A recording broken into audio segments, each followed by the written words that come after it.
அப்போ அங்கேருந்து கிராமத்திலேருந்து மக்கள் வந்து இன்னைக்கு ஆர்ப்பாட்டம் செய்கிறார்கள் என்றால் ஸ்டாலினுக்கு புரிந்து கொள்ள வேண்டும், இது ஒரு கிராமம் இல்லை, தமிழ்நாடு முழுக்க அதிருப்தியாக இருக்கிறது. தமிழ்நாட்டில் விவசாயிகள் அதிருப்தியாக இருக்கிறார்கள், ஆசிரியர்கள் அதிருப்தியாக இருக்கிறார்கள், காவல்துறை அதிருப்தியாக இருக்கிறது, 1000 காமிச்சுக்கிட்டாலும் கூட மருத்துவத்துறை அதிருப்தியாக இருக்கிறது, ஆசிரியர்கள் அரசு ஊழியர்கள் அதிருப்தியாக இருக்கிறார்கள்.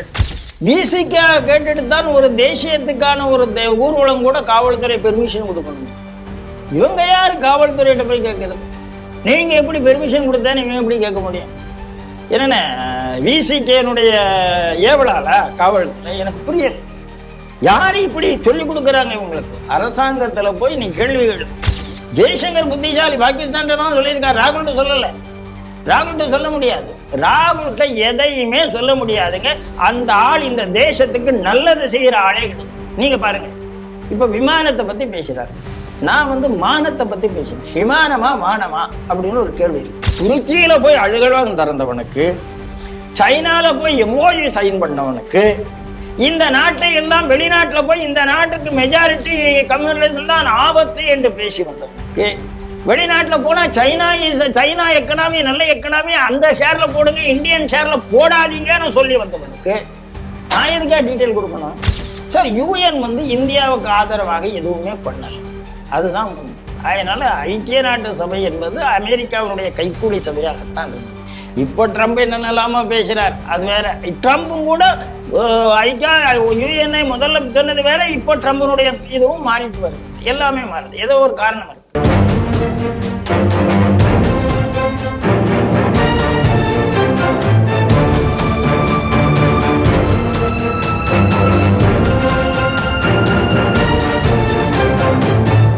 தேசபக்த ஸ்ரீ டிவி நேயர்களுக்கு வணக்கம். இன்று சிந்திக்க இருக்கக்கூடிய செய்திகள் குறித்து முதலில் பார்க்கலாம். விவசாய நில ஆக்கிரமிப்பு, ஸ்டாலின் வீட்டை முற்றுகையிட முயன்ற ஈரோடு செஞ்சிவாடி விவசாயிகள் கைது. சேலம் ஆத்தூரில் தேசிய கொடி ஊர்வலத்திற்கு எதிர்ப்பு தெரிவித்த விசிக. வெளிநாட்டு அகதிகளுக்கு இந்தியா ஒன்றும் சத்திரம் கிடையாது என்று உச்ச நீதிமன்றம் கருத்து மனித நேயத்திற்கு புறம்பானது. திருமாவளவன். எத்தனை விமானங்களை இந்தியா இழந்தது? ஜெய்சங்கருக்கு ராகுல் காந்தி மீண்டும் கேள்வி. ஐநாவின் இராணுவ கண்காணிப்பு குழுவினருக்கு வழங்கப்பட்ட விசாரத்து 75 ஆண்டுகால வரலாற்று தவறை திருத்திய மோடி அரசு. ஸ்ரீ டிவியின் உண்மை நின்றிட வேண்டும் என்ற உரத்த சிந்தையோடு நான் உங்கள் பாஸ்கரன். இன்றைய செய்திகள் குறித்து சிந்திக்க நம்மோடு அரங்கத்தில் இணைந்திருப்பவர் மூத்த பத்திரிகையாளர், ஒரே நாடு இதழ் ஆசிரியர் திரு ராம நம்பி நாராயணன் அவர்களை ஸ்ரீ டிவி நேயர்கள் சார்பாக இனிதே வரவேற்கிறேன். வணக்கம் சார். வணக்கம் பாஸ்கர். இன்றைய முதல் செய்தியாக ஈரோடு மாவட்டத்தில் இருக்கிற செஞ்சிமாடிங்கிற ஒரு கிராமம் சார். அங்கே இருக்கக்கூடிய கிராம மக்கள்லாம் என்ன பண்ணியிருக்காங்கன்னா, சென்னையை நோக்கி படையெடுத்து வந்திருக்காங்க. கிராம மக்கள் வந்துட்டு ஆங்காங்கே ஒவ்வொரு கூட்டமாக பிரிந்து ஒரு 10 பேராக பிரிந்து முதல்வர் வீட்டை முற்றுகையிடுவதற்கு ஆயத்தம் ஆயிருக்காங்க.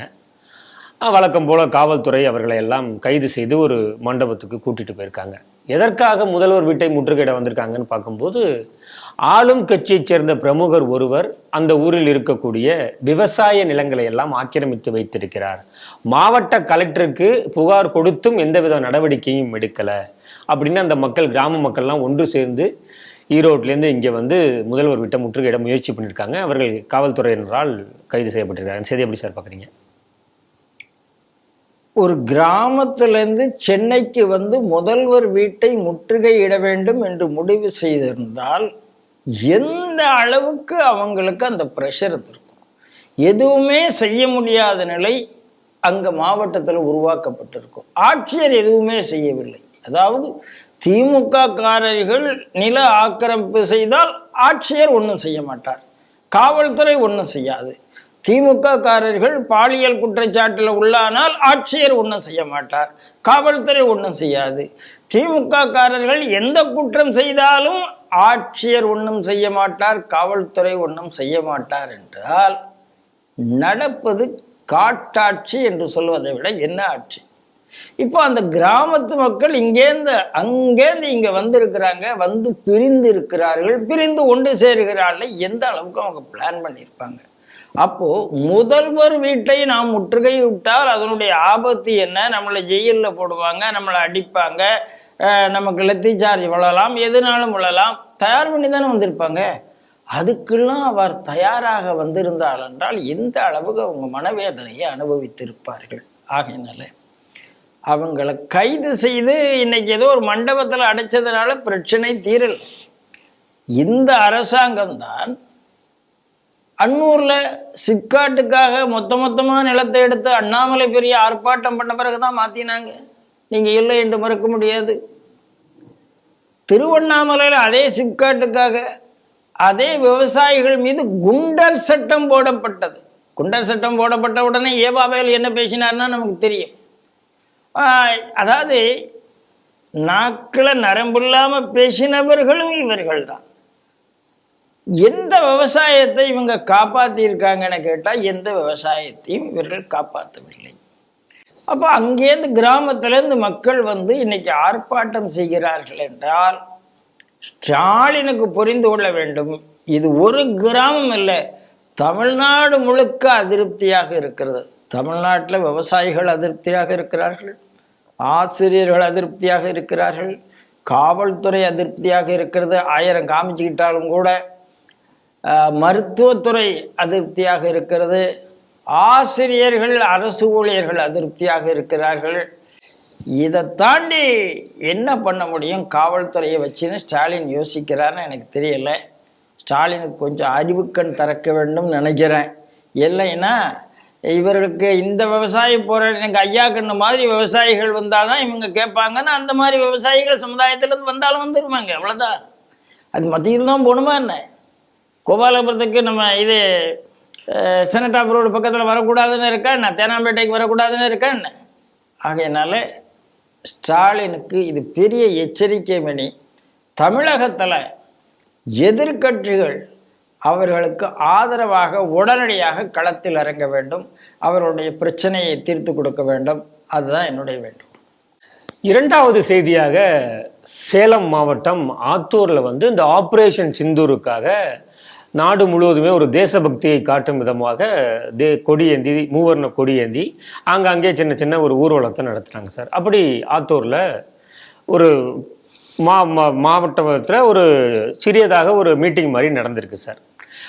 அப்போது காவல்துறை பாதுகாப்புலலாம் ஈடுபட்டிருக்காங்க. அங்கே இருக்கக்கூடிய அந்த மாவட்ட பொறுப்பாளர் அளவில் பொறுப்பில் இருக்கக்கூடிய விசிகாவை சேர்ந்தவர் வந்து நீங்கள் எப்படி இங்கே இடம் கொடுக்கலாம், தேசிய கொடியெல்லாம் ஏற்றிக்கிட்டு அவங்க எப்படி வந்து மீட்டிங் போட்டு ஸ்லோகன்லாம் சொல்லிக்கிட்டு இருக்காங்க, இதுக்கு நீங்கள் தடை விதிக்கணும்னு சொல்லிட்டு அங்கே இருக்கக்கூடிய காவலர்கள்ட்ட பேசக்கூடிய காட்சிகள் வைரல் ஆகிட்டு இருக்கு சார். செய்தி எப்படி பார்க்குறீங்க? எனக்கு என்ன ஆச்சரியம்னா, இப்போதான் சொன்னேன் திமுக என்றால் கலெக்டர்கள் நடவடிக்கை எடுக்க மாட்டார்கள், காவல்துறை நடவடிக்கை எடுக்காது. இப்போதான் எனக்கு புரியுது, விசிகா கேட்டுட்டு தான் ஒரு தேசியத்துக்கான ஒரு ஊர்வலம் கூட காவல்துறை பெர்மிஷன் கொடுக்கணும். இவங்க யார் காவல்துறையிட்ட போய் கேட்கறது? நீங்கள் எப்படி பெர்மிஷன் கொடுத்தா நீங்கள் எப்படி கேட்க முடியும்? என்னென்ன விசிகேனுடைய ஏவலாளா காவல்துறை? எனக்கு புரியல. யார் இப்படி சொல்லி கொடுக்குறாங்க இவங்களுக்கு? அரசாங்கத்தில் போய் நீ கேள்விகள், எப்படி அரசாங்கத்தில் நீங்கள் பெர்மிஷன் கொடுத்தீர்கள் என்று கேள்வி ஏற்கே அப்படின்னு சொல்லி கொடுத்தா இதை விட அடாவடித்தனம் ஒன்றும் இருக்க முடியாது. காவல்துறை உடனே அவங்கள முட்டு தட்டி உள்ளத்துக்கு போட்டு அதை பண்ணாதான் தப்பு. இதெல்லாம் ஜனநாயகத்தில் இதெல்லாம் பார்க்கவே கூடாது. ஏன்னா காவல்துறையை போய் நீ எப்படி பெர்மிஷன் கொடுக்கலாம் கேட்கலாமா? சரி, அந்த ஊர்வலத்தில் என்ன பண்ணாங்க? ஏதாவது அரசியல் கோஷம் போட்டாங்களா? திமுக ஒளியானாங்களா? விசிக ஒளியானாங்களா? ஒன்றும் சொல்லலையே. தேசபக்த கோஷம் போடுகிறார்கள். தேசத்துக்காக ஒரு ஆபரேஷன் சிந்தூரில் பெரிய வெற்றி கிடைத்திருக்குது, அதை கொண்டாடிட்டு வராங்க. உனக்கு ஏன் ஒழிக்குது? அப்போ உனக்கு தேசபக்தி இல்லையா? நீ தேசத்துக்கு எதிரான கேள்வி கேட்குற. என்ன கேட்டால் தேசத்துக்கு எதிர் என்று தான் சொல்லுவோம். ஏன்னா இந்த காஷ்மீருக்காக ஒரு குழு அனுப்பினாங்க மன்மோகன் சிங் கவர்மெண்ட்ல. இந்த இவரும் அந்த குழுவில் இருந்தார். யார்? நம்ம திருமாவளவன் அந்த குழுவில் காஷ்மீரில் போயிட்டு காஷ்மீரினுடைய சுதந்திரத்தை பற்றி தான் பேசிட்டு தெரிஞ்சுக்கிட்டு இருந்தார். திருமாவளவனுக்கு இந்திய எதிர்ப்பும் இந்து வெறுப்பும் அப்படி புறையாடி போயிருக்கு, அதில் மாற்றுக்கிறது கிடையாது. அது அவர் கட்சிக்காரர்களுக்கும் சொல்லி கொடுக்குறாரு. இப்போ கட்சிக்காரர்கள் யார் இருக்கா? மேக்சிமம் எல்லா இடத்துலையும் அதில் ஒன்று ஜிகாத்திகளுடைய ஆக்கிரமிப்பு விடுதலை சிறுத்தைகளில் அதிகமாக இருக்கிறது. ஆகையினால தேசியத்தை பற்றி பேசினா அவங்களுக்கு கோபம் வரத்தான் செய்யும். இதில் என்ன சந்தேகம் இருக்கும்? ஆகையினால இந்த தேசியத்துக்கு எதிரான கட்சியில் விடுதலை சிறுத்தைகளும் இருக்கிறது என்பதை அவர்கள் நிரூபித்திருக்கிறார்கள். அழகா அங்கே வரலாம், அவங்க கூட என்ன பாஜக மட்டும்தான் மூவர்ண கோடி பேரணி நடத்தணுமா? ஏன் நீங்கள் கூட சேரக்கூடாதா? யாராவது வேண்டாம் சொன்னாங்களா? வந்தா நீ வராதானே பிஜேபிக்காரன் தள்ளி வச்சானா? தேசியத்துக்காக தான் நடத்தினா, போய் சேருங்களேன், யாரும் வேண்டான்னா ஏன் பண்ணல? அப்படின்னா இவர்களுக்கு தேசபக்தி இல்லை. இந்த தேசத்தின் மீது அபிப்பிராயம். இப்போ அம்பேத்கர் இவங்க கோட் பண்றாங்க. அம்பேத்கர் மாதிரி ஒரு தேசபக்தர் கிடையாது. அம்பேத்கர் ஒன்றும் தேசத்துக்கு எதிராக பேசலை. அது அம்பேத்கர் எக்ஸ்சேஞ்ச் ஆஃப் பாப்புலேஷன் பற்றி பேசினவர். இங்கே இருக்கிற முஸ்லீம் அங்கே போயிடணும், அங்கே இருக்கிற ஹிந்து இங்கே வரணும்னு பேசினாள். இவர்கள் ஜிகாத்தியோட கூட்டணி வைத்து கொண்டிருக்கிறவர்கள். அதனால் விடுதலை சிறுத்தைகள் அம்பேத்கர் பெயரை உபயோகப்படுத்துவதற்கு அருகதையற்றவர்கள், தேசபக்தி அற்றவர்கள் என்பதை இங்கே மீண்டும் நிரூபித்திருக்கிறார். இதுதான் என்னுடைய கருத்து. அடுத்த செய்தியாக, இலங்கை தமிழர் ஒருவர் தொடுத்த வழக்கு உச்சநீதிமன்றத்தில் அதுக்கு தீர்ப்பு வழங்கப்பட்டிருக்கிறது. இந்தியா ஒன்றும் சத்திரம் அல்ல, வெளிநாட்டவர்கள் வந்து இங்கு அடைக்கலம் கோருவதற்கு அப்படிங்கிற மாதிரியான ஒரு தீர்ப்பை கொடுத்துருக்கு. இதற்கு இங்க இருக்கக்கூடிய விசிக தலைவர் வந்து இது மனித நேயத்திற்கு புறம்பானதுன்னு சொல்லி கொதிச்சிருக்காரு. இந்த செய்தி எப்படி சார் பார்க்குறீங்க? இல்லை, எனக்கு இந்த திருமாவளவனுக்கு ஒரு வழக்குன்னா அந்த வழக்கு என்னன்னு புரிஞ்சுக்கிற தன்மை இருக்கான்னு எனக்கு சந்தேகமா இருக்கு. இலங்கை தமிழர்களை ஏற்றுக்கொள்ள மாட்டோம் அப்படி இந்தியா சொல்லி இருக்கிறதா? இல்லவே இல்லை. இந்தியாவில் எந்தெந்த அகதிகளும் வந்தாங்க. சாக்மா அகதிகள் வந்தார்கள், இலங்கை தமிழர் அகதிகள் வந்திருக்கிறார்கள், இன்னும் பங்களாதேஷ்லேருந்துலாம் வந்தாங்க, இந்த ரோஹிங்கியாவே வந்திருக்கிறார்கள். ஆனால் அதில் பிரச்சனை இருக்கு, இல்லைன்னு நம்ம சொல்ல முடியாது. ஆனால் அகதிகளாக வந்தவர்களை நாம் எப்படி ட்ரீட் பண்ணுறோம், கிரிமினலாக வந்தவர்களை எப்படி ட்ரீட் பண்ணுறோம்னு ஒரு வித்தியாசம் இருக்கு. இது வந்து அகதிகள் இல்லைங்க. மொத்தமாக ஏதோ ஒரு பிரச்சனை, ஒரு சமூக பிரச்சனை, மொத்தமாக இங்கே வந்தார்கள், அவர்களை நாம் திருப்பி அனுப்பினோம் அப்படின்னு இல்லை. இந்த நபர் ஒரு குற்றவாளி, குற்றம் செய்துவிட்டு அங்கிருந்து இங்கே வந்தவர், இந்தியாவிலும் குற்றவாளி என்று அறிவிக்கப்பட்டு இந்திய சிறையிலும் தண்டனை அனுபவித்தவர். முடிஞ்ச உடனே தண்டனை முடிஞ்ச உடனே இலங்கைக்கு போயிடணும்னு சொல்லியிருக்கு. அவர் போகமாட்டேன்னு கேஸ் போட்டார். எனக்கு அங்கே போனால் என்னுடைய உயிருக்கு ஆபத்து, இந்தியா எனக்கு அடைக்கலம் தர வேண்டும் அப்படிங்கிறார். இதுதான் கேஸுக்கு. இதை எப்படி நீங்கள் அகதிகள் கூட ஒப்புக்கொடுவீங்க? எனக்கு புரியவே இல்லை. இப்போது இந்தியாவிலேருந்து ஒரு 40-45 பேர் மோடி கவர்மெண்ட் வந்தோடனே வெளிநாட்டில் போய் அடைக்கலமாக இருக்கான். நாம் அவனை சட்டத்தின் பிடியில் கொண்டு வந்துக்கிட்டு இருக்கிறோம். இப்போ அவனுக்கு வந்து கொடுத்த நாடுகளை நாம் கேட்குறோம், ஒப்படைன்னு சொல்கிறோம். ஏதோ ஒரு காரணம் நடந்து கொண்டு இருக்கிறது. இன்டர்நேஷ்னல் ட்ரீட்டிலாம் எல்லாத்துக்கும் இருக்குது, ஒவ்வொன்றுக்கு இல்லை. அதெல்லாம் கிளாசிஃபிகேஷனுக்குள்ளே நம்ம போக வேண்டாம். ஒரு குற்றவாளி, ஒரு கிரிமினல் தான் கிரைம் செய்துவிட்டு சொந்த நாட்டுக்கு போக மாட்டேன், போன ஆபத்துன்னு சொன்னால் பரவாயில்ல இந்தியாவில் இருந்துக்கணும் சொல்ல முடியும். இந்தியா ஒன்றும் கிரிமினலுக்கு அடைக்கலம் கொடுக்குற நாடு இல்லைங்க. அகதிகளையும் இதையும் ஒன்றா பார்க்காதீங்க. முதல் விஷயம் இதுதான் முதல்ல நாம் புரிந்து கொள்ள வேண்டும். ரெண்டாவது, அவர் இலங்கை தமிழர் என்பதால் நம்ம மீடியா அயோக்கியத்தனம் பண்ணியிருக்கு. இலங்கை தமிழருக்கு அனுமதி மறுப்பு, இலங்கை தமிழருக்கு வந்து அதாவது இந்த ராஜீவ்காந்தி கொலை வழக்கில் 7 தமிழர்னு போடுவான். அப்போ நீங்களும் தமிழர் கிடையாதா? 7 தமிழர், 7 கொலைகாரன், 7 கொலைகாரனை காப்பாற்றணுமா வேண்டாமான்னு கேள்வி உனக்கு இருந்தது. உடனே 7 தமிழர். இப்போ இலங்கை அகதி. அவர் அகதி இல்லை என்று மீண்டும் சொல்லுகிறார். இலங்கையிலேருந்து இங்கே வந்ததுனால அவர் அகதியாக மாட்டார். புரியுதுங்களா? அவர் அகதியாக தன்னை ஆக்கி கொள்ள வேண்டும் என்று வேண்டுகோள் விடுக்கிறார். முடியாதுன்னு சொல்லியிருக்காங்க. இவ்வளோதான விஷயம். சரி, இப்போ ரோஹிங்கியா விஷயத்துக்கு வருவோம். ரோஹிங்கியா விஷயத்தில் இதே மாதிரி அரசாங்கம் வந்து ரொம்ப தெளிவாக சொல்லியிருக்கு. எந்த சான்றின் அடிப்படையில் நமக்கு தெரியும், நாம தான் ஸ்ரீ டிவியில் டிஸ்கஸ் பண்ணியிருக்கோம். ஆனால் இதே ரோஹிங்கியாவுக்கு கல்வி கற்பிக்க வேண்டும்னு ஒரு கேஸ் போட்டு ஆமா கற்பித்து கொடுன்னு சொல்லுது நம்ம சுப்ரீம் கோர்ட்டு. அதாவது நீங்க வித்தியாசத்தை பார்த்துங்க. அதுவும் ஒரு பைத்தியக்கான தீர்ப்பாகத்தான் நான் பார்க்கிறேன். ஆனாலும் கூட எங்கோ எசென்சியல், கல்வி எசென்சியல். அவன் எத்தனை நாள் அகதியா இருந்தா கூட சோத்துக்கலாம இருப்பானா, படிக்காம இருப்பானா, படிக்க வை அப்படிங்கிறது. ஆனால் ரோஹிணியாக்கள் திருப்பி அனுப்பப்பட வேண்டும். இருக்கிற காலம் வரைக்கும் படிச்சுட்டு போறான்னு ஒரு தீர்ப்பு ஏதோ ஒண்ணு முடிஞ்சு போச்சு. அது மாதிரி அதாவது திருமாவளவனுக்கு மறை கலன் இருக்குன்னு தான் நான் பார்க்கிறேன். ஒரு தனிநபர் கேஸையும் அகதி கேஸையும் ஒன்னாக பார்க்கவில்லை, அவரும் பார்க்கவில்லை, தமிழ் மீடியாக்களும் பார்க்கவில்லை. இவங்களுக்கு ஏதோ ஒண்ணு கண்ணில் கட்டி விட்டு ஏதோ ஒண்ணு எதா இருந்தாலும் இப்படிதான் ஒண்ணு போல எல்லா மீடியாவும் எழுதியிருக்குங்க. இலங்கை அகதி. இதை விட அயோக்கியத்தனம் ஒண்ணுமே கிடையாது. இது அகதி கிடையாது. நான் முதல்ல சொல்றேன், இவர் அகதி கிடையாது. கிரிமினலாக பாருங்கள் என்று சொல்லுகிறேன். கொலையாளிக்கு போய் தமிழன்னு பேர் வச்சதா அயோக்கியத்தனம் என்று இப்ப சொல்லுகிறேன். புரியுதுங்களா? அதனால இதுல நீங்க உங்களை வேண்டாம் அப்படின்னு சொன்ன உடனே இது மனிதாபிமானத்துக்கு அப்பாற்பட்டது. கிரிமினலை நான் வச்சுக்க மாட்டேன், நீ ஓ நாட்டுல போய் இருந்துக்கோன்னு சொன்னா என்ன மனிதாபிமானம் எனக்கு தெரியல. திருமாவளவன் கட்சியில யாராவது ஒருத்தரை கொண்டுட்டு போய் திருமாவளவன் காலில் விழுந்துடணும், வாடா நீ என் வீட்டில் உட்காந்து காஃபி சாப்பிட்டுக்கலாம், டீ சாப்பிட்டுக்கலாம், என்ன என்னுடைய கட்சி பொதுச் செயலாளர் தானே கொண்டுட்டு வந்த, கவலைப்படாடா நான் மனிதாபிமானம்டா இப்படியே சொல்லுவா. எனக்கு புரியலை எது மனிதாபிமானம், எது சமூகம் என்பது வேறு, தனிநபர் என்பது வேறு. இது தனிநபருக்கான கேஸ், சமூகத்துக்கான கேஸ் இல்லை.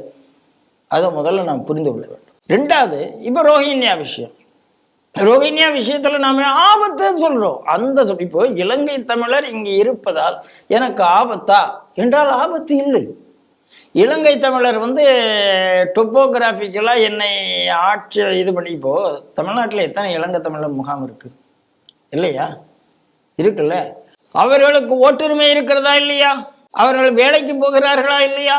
ஒவ்வொன்றா நீ கேள்வி கேட்டுக்கொண்டே வரலாம். ஆனால் ஒன்னே ஒன்று பாருங்க, அவங்க அந்த முகாம் எங்கே தானே முகாமை தாண்டி வெளியில் வர முடியாது. வேலைக்கு போனாலும் அங்கே உள்ளே போகணும். இதுவும் ஒரு சிறை தானே அவங்களுக்கு. அங்கே பேசிக் கம்யூனிட்டிஸ் இருக்கா இல்லையா? அந்த பேசிக் கம்யூனிட்டிஸை பற்றி பிரச்சனை கொண்டே இருக்கிறது. நீ தமிழ்நாட்டில் இருக்கிற இலங்கை தமிழர் முகாம் கூட நாகரீகமாக நடத்தப்படவில்லை என்று குற்றச்சாட்டு வந்துட்டு இருக்கு. அதை எதிர்த்து இவர் பேச மாட்டாரு. தமிழ்நாட்டில் மதுவிலக்கை ஏற்றி பேச மாட்டார். பார்லிமெண்ட்ல போய் மத்திய அரசாங்கம் மதுவிலக்கை அமல்படுத்தணும்னு பேசுவார். என்ன ஒரு, அதாவது ஒரு எனக்கு சொல்றது எப்படி இருக்குன்னா, ஒரு அருவருக்கத்தக்க மனிதராக இவர் மாறி வருகிறாரான இல்லை, தன்னைத்தானே அவர் சீர்திருத்திக் கொள்கிறாரா, அருவருக்கத்தக்க மனிதராக மாறி வருகிறாரான்னு எனக்கு தெரியல. இப்போ ரோஹிணியா விஷயத்துல எனக்கு ஒரு பயம் இருக்கு. என்ன பயம் இருக்கு? அதுல ஒரு ஜிஹாத்தி அப்படிங்கிற ஒரு கான்செப்ட் பின்னால இருக்கு. உன்னுடைய வேலையை அவர்கள் பிடுங்கிக் கொள்ளுவார்கள், உன்னுடைய உணவை பிடுங்கிக் கொள்ளுவார்கள், உன்னுடைய வாழ்வுரிமையை பிடுங்கிக் கொள்ளுவார்கள், அதெல்லாம் இருக்கு. இலங்கை தமிழர்கிட்ட அப்படி எந்த பிரச்சனையும் இருக்குமா எனக்கு தெரியல. இலங்கை தமிழர்கள் நன்றாகவே தமிழகத்தில் இருக்கிறார்கள். அதனால இப்போ கூட அந்த சிஏஎல் நீங்க சேர்க்கல வைக்கலாம் பிரச்சனைலாம் வந்தது, பைத்தியகாரத்தனமா வந்தது. பண்டாரநாயக்கா காலத்துலேருந்தே இங்கே எத்தனை பேர் வந்தாங்கன்னு ஒரு கணக்கே இருக்கு. அதனால இலங்கை தமிழரை வெளியே போக சொல்லிட்டாங்கிற ஒரு பொய் பிரச்சாரம் திருமாவளவன் பண்றாருங்க, பொய் பிரச்சாரங்க. இதை விட அப்பட்டமா யாரும் பொய் பேச முடியாதுங்க. ஆனால் இதையும் இப்போ இதை சொல்றீங்கல்ல, இப்போ நீதிமன்றத்துக்கு ஒரு கேள்வி கேட்கலாம். இந்தியா ஒன்றும் சத்திரம் இல்லை, யாரும் வரலாம் போகலாம் அப்படின்னு சொல்லத்துக்கு இந்தியாவில் சட்டவிரோதமாக தங்க முடியாது என்று சொல்ற இதே நீதிமன்றம் இதே தீர்ப்பை ரோஹிங்கியாக்களுக்கும் கொடுக்க வேண்டும் என்று எதிர்பார்க்கிறேன். தனிநபர் மட்டும் பார்க்காது. இந்த வார்த்தை வச்சுதான் நீங்க விளையாடுறீங்க. இந்த வார்த்தை ஒரு குழுமத்துக்கும் வர வேண்டும் என்று சொல்கிறேன். அகதிகளாக வந்தவனுடைய நோக்கம் என்ன? அகதிகளாக இலங்கை தமிழர்கள் இங்க வந்தார். அவர் தமிழ்நாட்டை பிடிக்க வரவில்லை, அவர் இந்தியாவை பிடிக்க வரவில்லை. ரோஹின்யா இங்க வந்தா அவருடைய நோக்கம் பழுது. இந்திய நாட்டை பிடிக்க வருகிறார்கள், ஊடுருவல் செய்து ஜிஹாதீசம் மூலமாக பிடிக்க வருகிறார்கள். இதை நாம் அரசியல் ரீதியாக நிரூபித்திருக்கிறோம். ஆகையினால இன்னைக்கு எதை சொன்னீர்களோ இதையே உச்ச நீதிமன்றம் ரோஹின்யா விஷயத்துல சொல்ல வேண்டும் என்று நான் எதிர்பார்க்கிறேன். அவ்வளவுதான். இப்ப ஏன் திருமாவளவன் கத்துறாருன்னா, ஓஹோ இதே விஷயம் நாளைக்கு ரோஹின்யாக்கு அப்ளை ஆயிரும் அப்படிங்கிற பயன்தான், வேற ஒண்ணுமே கிடையாது. திருமாவளவனுக்கு இங்க ஜிகாத்திகள் உள்ள வர வேண்டும், இந்தியா இந்துக்கள் செத்து மழிய வேண்டும், இந்தியா இந்துத்துவத்தை இழக்க வேண்டும், இந்து தன்மையை இழக்க வேண்டும், ஜிகாத்திகளுக்கு அடிமையை செய்ய வேண்டும் என்ற சிந்தனை இருப்பதால் அவர் இலங்கை தமிழர்லாம் காப்பாத்தலைங்க. இலங்கை தமிழரை கொன்று கொடுத்த ராஜகாபிஷேகிட்ட போய் கிஃப்ட் எப்படி வாங்கினான்னு போட்டோ வந்திருக்கு, எப்படி சிரிச்சுக்கிட்டு இருக்காருன்னு போட்டோ வந்திருக்கு. சிரிச்ச உடனே நான் சிரிக்கவில்லை, அவரே தான் திருமாவளவனே வாங்க வாங்கன்னு என்ன கூப்பிட்டாருன்னு கப்ஸா விட்டு அந்த வீடியோலாம் நீங்க பார்த்த வேடிக்கையா இருக்கும். திருமாவளவன் வீடியோ போட்டது, அவங்க சொன்னது, பழைய வீடியோலாம் கொஞ்சம் நீங்க சீட்டிலேயே நம்ம பழைய வீடியோ போட்டிருக்கோம்னு நினைக்கிறேன் நான். அதனால திருமாவளவன் கப்ஸாங்க, மனுஷன் கப்ஸாவா மாறிக்கொண்டிருக்கிறார்.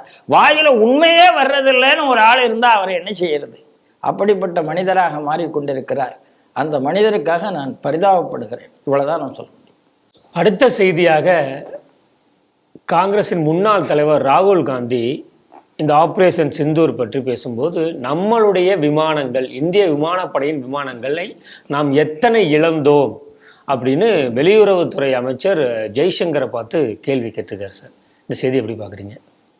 எதுக்காக இந்த கேள்வி? இதுக்கு பதில் தெரிஞ்சு என்ன பண்ண போறாரு? அதுக்கு என்ன பதில் சொல்லுவோம்? எத்தனை விமானங்கள் இழந்தோம் என்று ராகுல் காந்திக்கு பதில் தெரிஞ்சிட்டுங்க, என்ன பண்ண போறீங்க நீங்க? அது காரணம் சொல்லுங்க எனக்கு, அதுக்கப்புறம் பதில் சொல்லுவோம். இல்லை, ஒரு ஜனநாயக நாட்டில் அவர் ஒரு பாராளுமன்ற குழு தலைவராக இருக்கிறார். அதனால அவர் என்ன நடக்குதுங்கிறது தெரியணும், நாட்டு மக்களுக்கு சொல்லணும். என்ன நடக்கணும்னு எதுக்குங்க தெரியணும்? இவங்க என்ன சொல்றாங்க, எங்கிட்ட எல்லாம் கேட்காமலே நீ சர்ஜிக்கல் ஸ்ட்ரைக் பண்ணிட்டியே, எங்கிட்ட எல்லாம் சொல்லவே இல்லையே, பாகிஸ்தான்ல போய் சொல்லிட்டியே. ஜெய்சங்கர் புத்திசாலிங்க. ஆரம்பிச்ச உடனே முதல் தாக்குதலுக்கு அப்புறம் பாகிஸ்தான்ல சொல்றாரு, நாங்க என்ன தாக்கியிருக்கோம் இதை புரிஞ்சுக்கோ, இது போர் இல்லை அப்படின்னு சொல்றதுக்காக சொல்றாரு. நல்லா புரிஞ்சுக்கங்க. ஒரு தாக்குதல் நடந்தது என்றால், நல்லா புரிஞ்சுங்க, திடீரென்று ஒரு தாக்குதல் நடந்தது என்றால் அந்த நாடு தன் மீது போர் தொடுத்து விட்டதுன்னு அவங்க நினைச்சா என்ன ஆபத்து? அது ஒரு நியூக்ளியர் கண்ட்ரிங்க, அதுவும் ஒரு நியூக்ளியர் கண்ட்ரி, நீங்களும் ஒரு நியூக்ளியர் கண்ட்ரி. திடீர்னு அட்டாக் பண்றீங்க, காரணம் ஏன் அங்க அட்டாக் பண்ண சொல்லாம அட்டாக் பண்றீங்க. இப்போ வார்னா வார் டிக்ளரேஷன் ஒன்று சொல்லணுமா இல்லையா? நாம்ஸ் இருக்கா இல்லையா? உலகத்துக்கு சொல்லணும். வார் டிக்ளரேஷன், எஸ் வி டிக்ளேர் வார் அப்படின்னு சொல்லணுமா இல்லையா?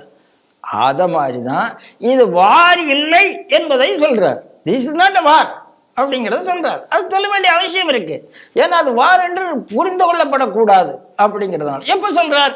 ஃபர்ஸ்ட் ஸ்டார்டிங்ல சொல்றார். நல்லா புரிஞ்சுக்க, அதுதான் அவருடைய ஸ்டேட்மெண்ட். ஃபர்ஸ்ட் ஸ்டார்டிங்ல சொல்றார்.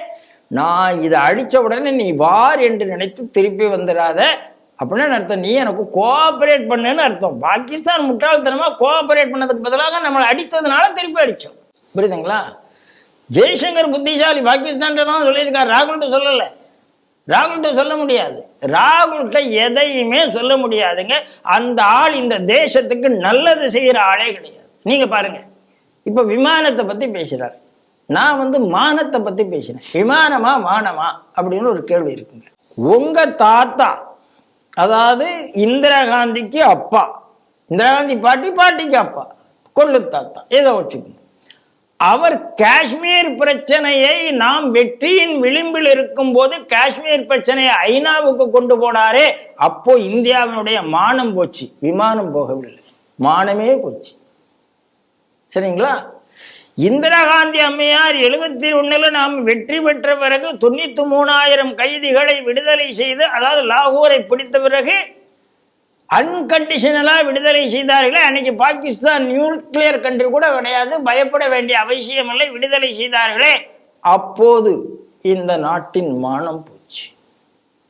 சரி, அவர்களெல்லாம் அவர்களுடைய கைதிகளை நாம் திருப்பி கொடுத்தோமே, இந்தியாவிலேருந்து ஒரு 53 பேர், அவர்கள் இன்று வரைக்கும் என்ன ஆனார்கள் என்றே தெரியவில்லையே, அந்த 53 பேர் அம்போ என்று விட்டு கொடுத்து விட்டாரே உங்கள் பாட்டி, அப்ப இந்தியாவினுடைய மானம் போச்சு. நீங்க எமர்ஜென்சி கொண்டு இந்த நாட்டில் இருக்கிற எதிர்கட்சி தலைவர்கள் எல்லாம் உங்க பாட்டி உள்ள போட்டார்களே, அப்ப இந்த நாட்டினுடைய மானம் வெளியில போச்சு. உங்க ஆட்சியில உங்களுடைய சோனியா காந்தியினுடைய நேஷனல் அட்வைசரி கமிட்டி வைத்துக்கொண்டு மன்மோகனை பொம்மையாக வைத்து ஆண்டு கொண்டிருந்த போது மும்பை தாக்குதல்ல இத்தனை பேர் செத்து போன பிறகும் ஆதாரங்களை கொடுப்பதற்கு பதிலாக காவி தேசியம், காவி பயங்கரவாதம், சாப்ரான் பயங்கரவாதம் என்று பேசி பாகிஸ்தான் மீது எந்த நடவடிக்கையும் எடுக்காமல் இருந்தீர்களே, அப்போ இந்தியாவினுடைய மானம் போச்சு. பார்லிமெண்ட்ல தாக்குதல் பண்ணவன், மும்பையில தாக்குதல் பண்ணவன் எல்லாரையும் தூக்கு தண்டனை கொடுக்க கூடாது என்று சொன்னீர்களே, அப்ப இந்தியாவினுடைய மானம் போச்சு.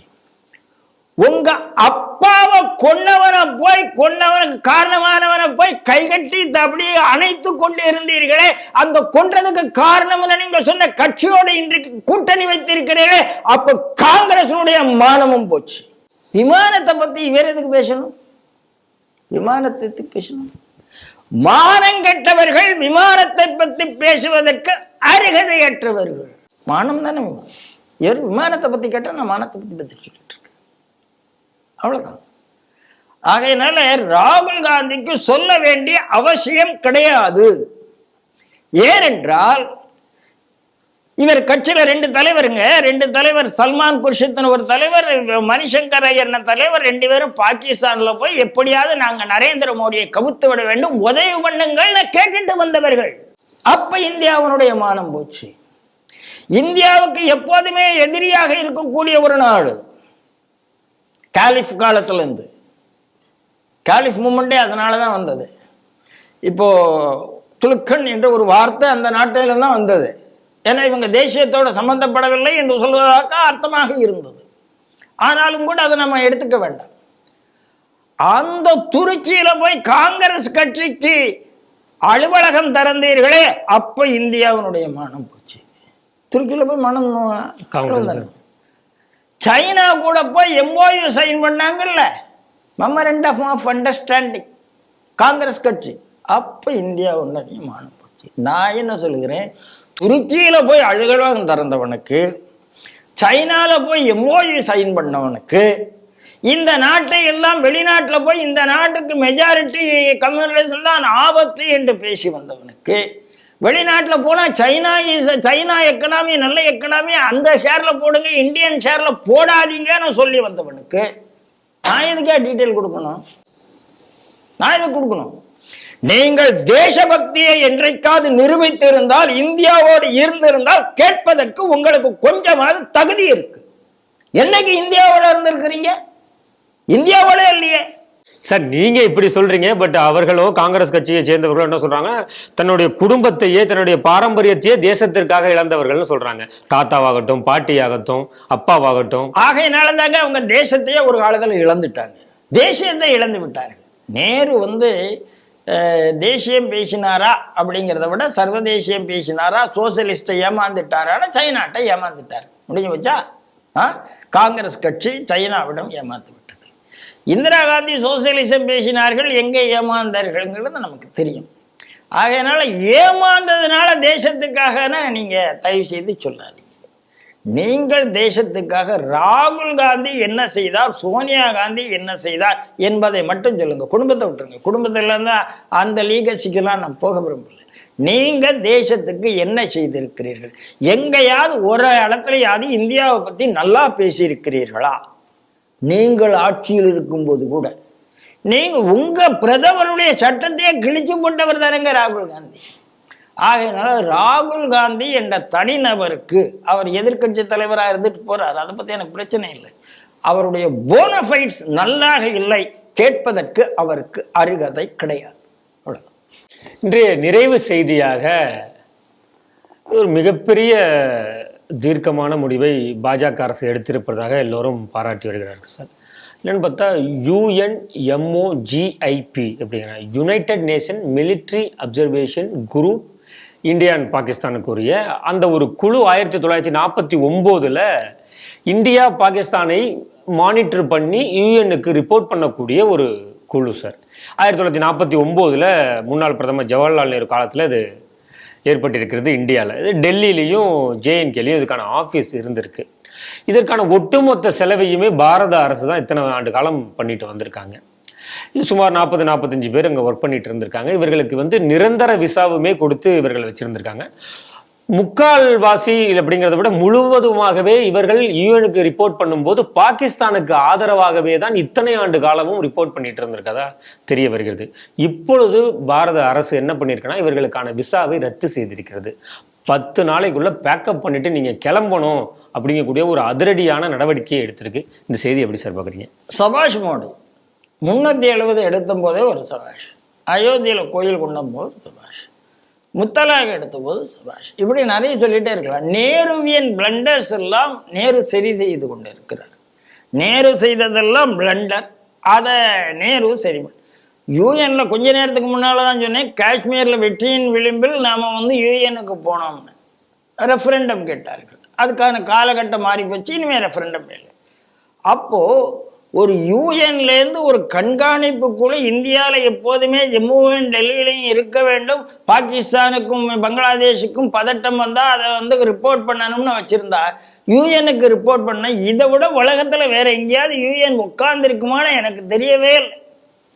சார், யூஎன் இந்தியாவுக்கு ஆதரவாக எதுவுமே பண்ணலை, அதுதான் உண்மை. அதனால ஐக்கிய நாட்டு சபை என்பது அமெரிக்காவினுடைய கைக்கூலி சபையாகத்தான் இருந்தது. இப்போ ட்ரம்ப் என்னென்னலாமா பேசுறார், அது வேற.